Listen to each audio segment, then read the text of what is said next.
Dan kita akan mengupdate informasi di Pulau Rempang. Kita sudah bergabung dengan jurnalis Transmedia Fernando Sirait melalui sambungan telepon. Ya, selamat pagi Fernando, bisa mendengar suara kami?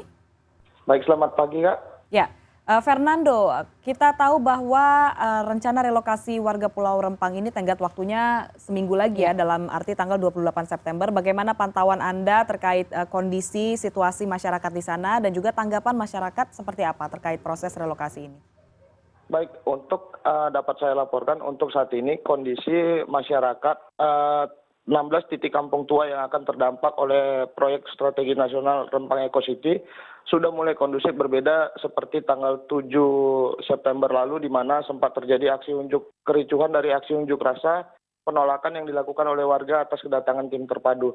Walau demikian saat ini walau terlihat kondusif, sebenarnya warga itu sedang bersikap waspada terhadap kedatangan tim terpadu yang berencana untuk merelokasi warga dengan rencana pengosongan pulau yang dijadwalkan tanggal 28 mendatang. Ya, baik. Lalu artinya warga tidak bersiap-siap untuk direlokasi begitu ya? Sampai saat ini keputusan warga masih bulat Kak. Untuk relokasi mereka tetap menolak, di mana mereka menganggap bahwa wacana relokasi yang diajukan oleh pemerintah pusat itu masih belum serius, mengingat lahan untuk relokasi yang berada di Dapur 3 Sijantung Kecamatan Galang itu masih belum menunjukkan progres apapun. Oke, lalu dari melihat warga yang memang tetap pada pendiriannya, tidak ingin direlokasi, bagaimana kemudian pemerintah setempat menyikapi hal ini? Apakah kemudian ada langkah-langkah strategis yang dilakukan?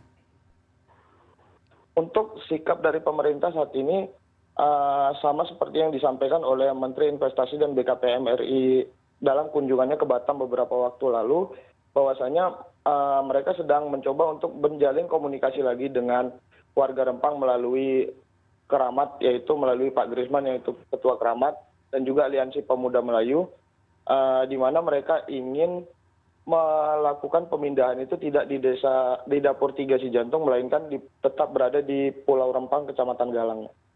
Ya, baik. Fernando, tadi juga disebutkan bahwa ada masyarakat akan dipulangkan ke Pulau Galang dari Pulau Rempang ini dan menolak dipindahkan pulau, kalau bisa hanya di situ begitu ya.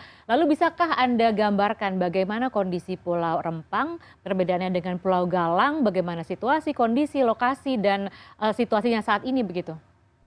Oke, untuk kondisi di Pulau Rempang sendiri sedikit berbeda dengan Pulau Galang, di mana Pulau Rempang itu lebih banyak penduduknya apabila dibandingkan dengan Pulau Galang, Kak. Untuk titik kampung itu kebanyakan berada di Pulau Rempang, di mana saat ini warga Pulau Rempang itu yang mayoritas adalah nelayan itu, mereka sedikit menolak untuk berpindah ke Rempang karena mereka takut mereka harus mencari lagi titik ikan mereka mencari di mana dan seperti itu.